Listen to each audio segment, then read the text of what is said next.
We're going to get rid of fact checkers and replace them with community notes, similar to X, starting in the US. After Trump first got elected in 2016, the legacy media wrote nonstop about how misinformation was a threat to democracy. We tried in good faith to address those concerns without becoming the arbiters of truth. But the fact checkers have just been too politically biased and have destroyed more trust than they've created, especially in the US. Mark Zuckerberg is shaking things up at Meta, making some headline-grabbing changes that, at first glance, seem promising, cutting ties with fact-checkers, scaling back DEI initiatives, and loosening censorship policies. In a bold move, Zuckerberg recently reignited the conversation around free speech, delivering what seemed to be a compelling case for a less restrictive online environment. However, by the end of his remarks, his stance left some questioning the sincerity of his approach. During episode number 2255 of the Joe Rogan Experience, Zuckerberg opened with a strong critique of modern censorship, arguing that these efforts are often ideologically motivated rather than rooted in an objective pursuit of truth. He also expressed skepticism about Facebook's self-assumed role as the ultimate truth decider for billions of users, describing it as both precarious and ideologically fraught. The whole point of social media is basically, giving people the ability to share what they want. Right. And, it goes back to, our original mission is just give people the power to share and make the world more open and connected. What do you think started the pathway towards increasing censorship? Because clearly we were going in that direction for the last few years. It seemed like we really found out about it when Elon bought Twitter and we got the Twitter files. And when you came on here and when you were explaining the relationship with FBI, where they were trying to get you to take down certain things that were true and real, and certain things they tried to get you to limit the exposure to them. So it's these kind of conversations. Like, when did all that start? Well, look, I think going back to the beginning, or like I was saying, I think you start one of these if you care about giving people a voice. I wasn't too deep on our content policies for like the first 10 years of the company. It was just kind of well known across the company that we were trying to give people the ability to share as much as possible. And issues would come up, practical issues, right? So if someone's getting bullied, for example, we deal with that, right? We put in place systems to fight bullying. Right. If someone is saying, hey, someone's pirating copyrighted content on the service, it's like, okay, we'll build controls to make it so we'll find IP-protected content. But it was really in the last 10 years that people started pushing for like ideological-based censorship.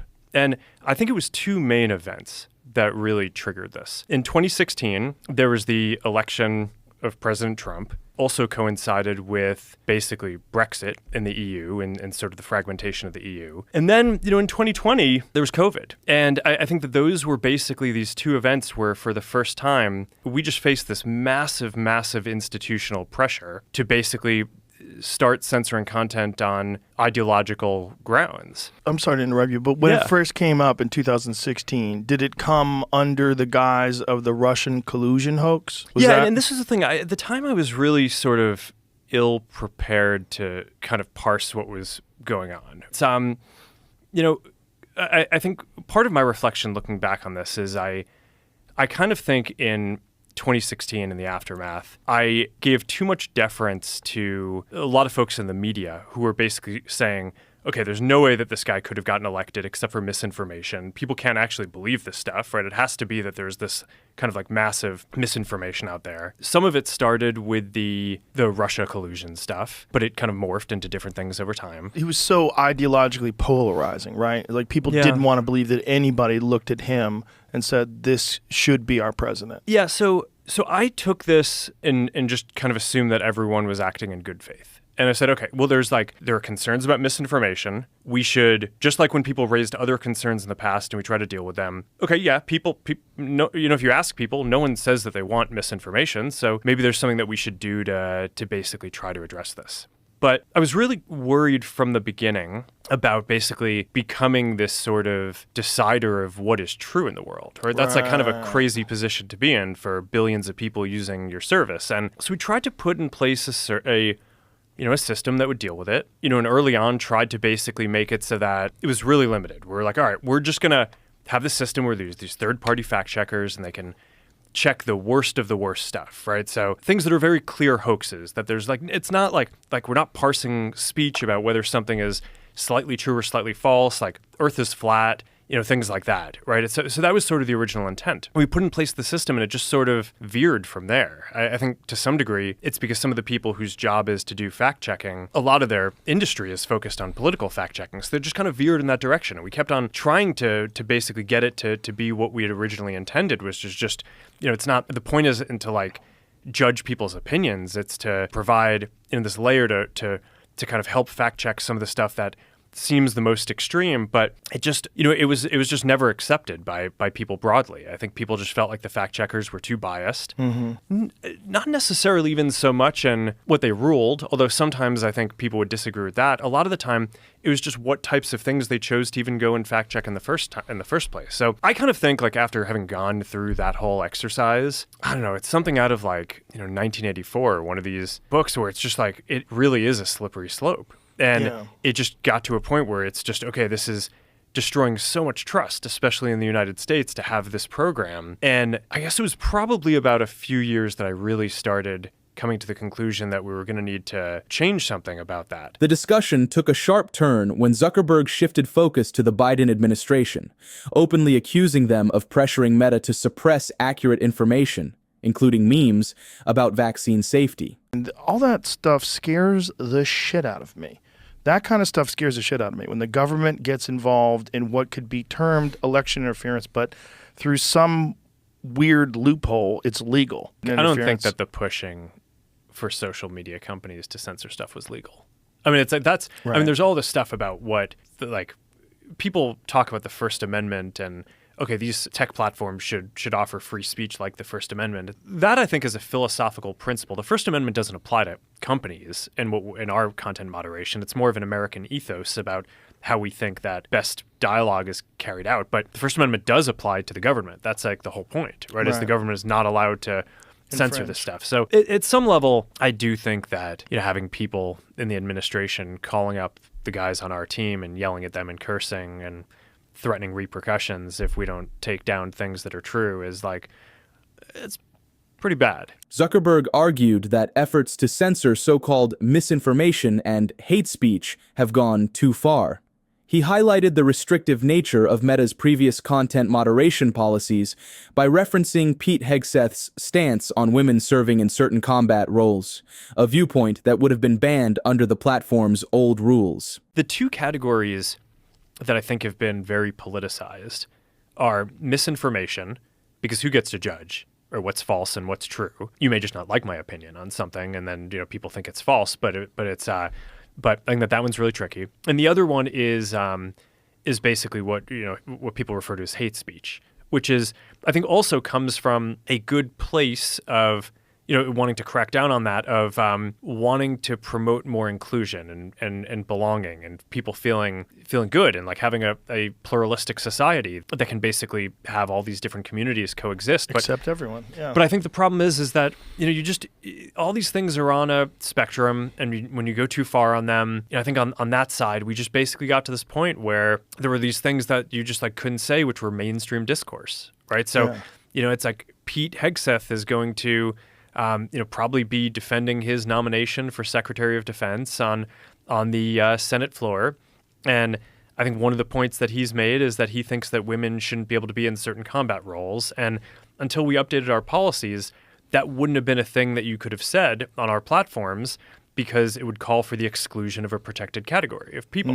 And it's like, okay, like on its face, yeah, calling for the exclusion of a protected category, that seems that like that's okay, there's like legal protections, there's all this stuff, but okay, if it's like okay to say on the floor of Congress, you should probably be able to debate it on social media. So I think some of the stuff, I think well-intentioned, went too far. As the discussion unfolded, Zuckerberg went so far as to imply that the Biden administration may have engaged in illegal efforts to suppress speech. COVID was the other big one, where that was also very tricky, because at the beginning, it was, it's like a legitimate public health crisis, in the beginning. And it's, even people who are like the most ardent First Amendment, defenders. The Supreme Court has this clear precedent that's like, all right, you can't yell fire in a crowded theater. There are times when, if there's an emergency, your ability to speak can temporarily be curtailed in order to get an emergency under control. So I was sympathetic to that at the beginning of COVID. It seemed like, okay, you have this virus. It seems like it's killing a lot of people.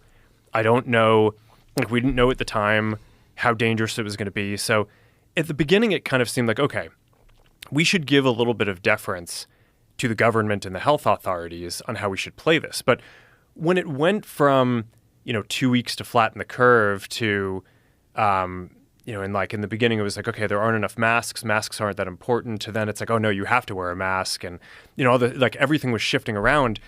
It just became very difficult to kind of follow. And this really hit the most extreme, I'd say, during the Biden administration when they were trying to roll out the vaccine program. And now I'm generally pretty pro rolling out vaccines. I think on balance, the vaccines are more positive than negative. But I think that while they're trying to push that program, they also tried to censor anyone who was basically arguing against it. And they pushed us super hard to take down things that were true, right? I mean, they basically pushed us and said, anything that says that vaccines might have side effects, you basically need to take down.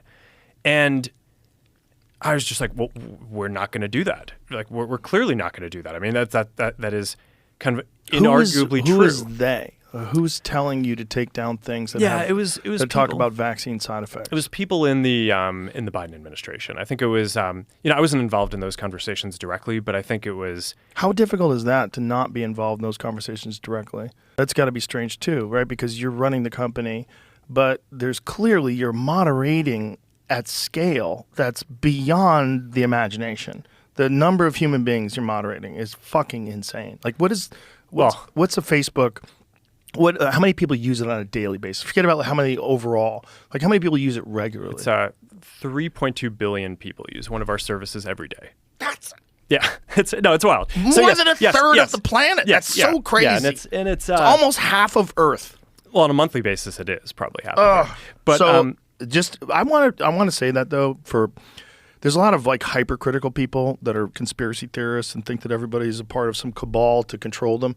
I want you to understand that whether it's YouTube or all these, whatever place that you think is doing something that's awful, it's good that you speak because this is how things get changed and this is how people find out that people are upset about content moderation and censorship. But moderating at scale is insane. Yeah. It's insane. Yeah. What we were talking the other day about the number of videos that go up every hour on YouTube, and it's bananas.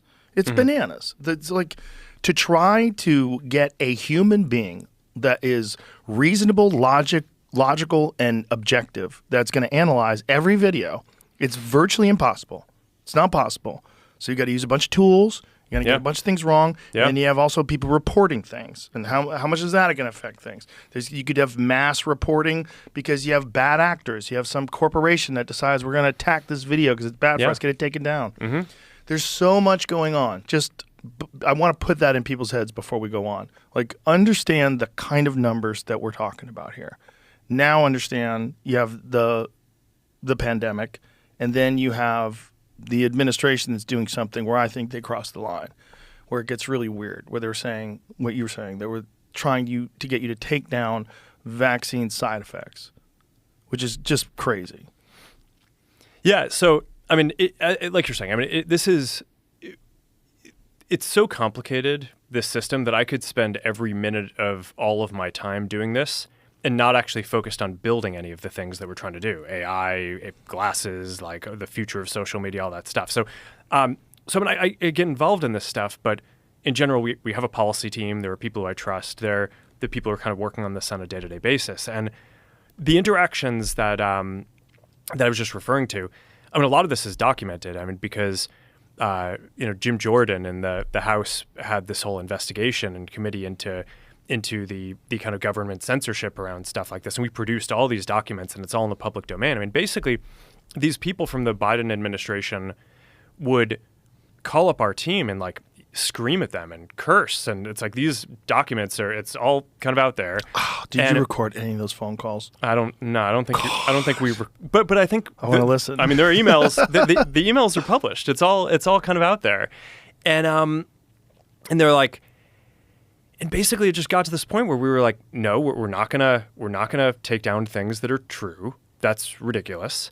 They wanted us to take down this meme of Leonardo DiCaprio looking at a TV talking about how 10 years from now or something, you're going to see an ad that says, okay, if you took a COVID vaccine, you're eligible for, for this kind of payment, like this sort of like class action lawsuit type meme. And they're like, no, you have to take that down. And we just said, no, we're not going to take down humor and satire. We're not going to take down things that are true. And then at some point, I guess, I don't know, it flipped a bit. I mean, Biden, when he gave some statement at some point, I don't know if it was a press conference or to some journalists, where he basically was like, these guys are killing people. And I don't know, then like all these different agencies and branches of government basically just like started investigating, coming after our company. It was brutal. It was brutal. Wow.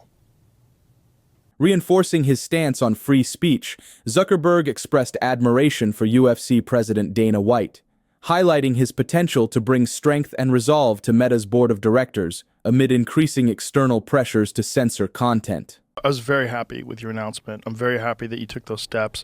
I'm very happy you brought Dana White aboard. Oh, he's awesome. Been talking to him for a while about that. I mean, he's like, talk about like an amazing entrepreneur. Right. Yeah. It's like, I just want, like, because I control our company, I have the benefit of not having to convince the board not to fire me. Right. It's like a normal corporate environment. It's like basically the CEO just tries to like, they're just trying to convince the board to like let them have their job and pay them more. It's like, all right, the board doesn't pay me except for security. And I'm not worried about losing my job because I control the majority of the voting in the company. So I actually get to use our board to like have the smartest people who I can get to have around me help work on these problems. So it's like, all right, who are the people I want? Like, I just want like the best entrepreneurs and people who've created different things. And like, I mean, Dana's like this guy who, I mean, he basically took the sport from being this like, I think it was viewed as like this pretty marginal thing when he got started, right? I mean, I think John McCain was trying to outlaw it. And, now it's like, and I think it and F1 are the two fastest growing sports in the world. It's got hundreds of millions of people viewing it. It's like, I mean, what Dana's done with the UFC is like one of the most legendary business stories, and the brand is beloved. He's like a world-class entrepreneur, and he's just like he's got a strong backbone. And I think part of what the conversation that I had with him around joining our board was, okay, like we have a lot of governments and folks around the world putting a lot of pressure on our company, and like we need some like strong people who are going to basically, help advise us on how to handle some of these situations. And so, yeah.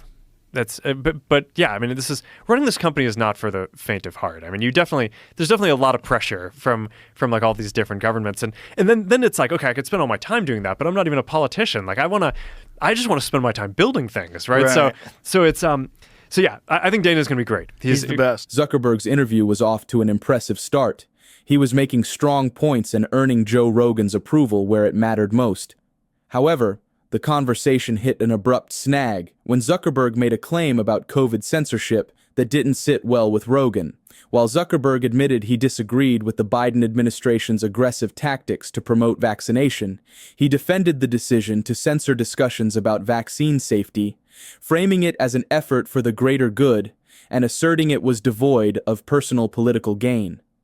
Rogan, well-versed in the realities of what unfolded during the pandemic, quickly challenged this narrative, pointing out critical inconsistencies and exposing the deeper flaws in Zuckerberg's argument. If you go back to the COVID example, I think in that case, they were doing something, their goal of trying to get everyone to get vaccinated was actually, I think, a good goal. Right, it's like it was a good goal if it worked. Yeah. If it was real, if it was a sterilizing vaccine, if it really did prevent people from getting COVID, if it really did prevent people from infecting others or transmitting it, but it didn't. So it wasn't a good deal because it wasn't based on real data. Yeah, but also even if it were, right, it's like if I mean I think that still on balance, knowing everything that we know now, I still think it's good for more people to get the vaccine, but the government still needs to play by the rules in terms of not like can't just suppress true things in order to make your case. So that's kind of my view on it is I'm not sure in that case how much of it was like a personal political gain that they were going for. I think that they had a kind of goal that they thought was in the interests of the country. And the way they went about it, I think, violated the law. Well, there's a bunch of problems with that, right? There's the emergency use authorization that they needed in order to get this pushed through, and you can't have that without valid therapeutics being available. And so they suppressed valid therapeutics. So they're suppressing real information that would lead to people being healthy and successful in defeating this disease. And they did that so that they could have this one solution. And this was Fauci's game plan. I mean, this is the movie American Buyers Club, or Dallas Buyers Club, rather. That's Fauci in that movie. That was with the AIDS crisis. This is the exact same game plan that was played out with the COVID vaccine. They pushed one solution, this only one, suppressed all therapeutics through propaganda, through suppressing monoclonal antibodies, like all of it. And that was done, in my opinion, for profit. And they did that because it was extremely profitable. The amount of money that was made was extraordinary during that time. We explored Mark Zuckerberg's recent moves to reposition Meta as a platform for free speech. From cutting ties with fact-checkers to scaling back DEI initiatives, Zuckerberg is presenting himself as a champion of open dialogue. He's been critical of ideological censorship and even accused the Biden administration of pressuring Meta to suppress true information about sensitive topics like vaccine safety. However, his justification for past censorship efforts, framing them as being for the greater good, did not go unchallenged, particularly by Joe Rogan, who pointed out glaring flaws in his arguments. But not everyone is convinced that Zuckerberg has suddenly seen the light. His critics argue that this pivot may be less about principle and more about politics, especially with Trump's growing influence as he prepares to retake the office of the presidency. Is Zuckerberg truly embracing free speech, or is this a calculated move to align Meta with shifting political winds? What do you think? Has Zuckerberg genuinely changed his tune, or is this an attempt to curry favor with a new political landscape? Let us know in the comments below.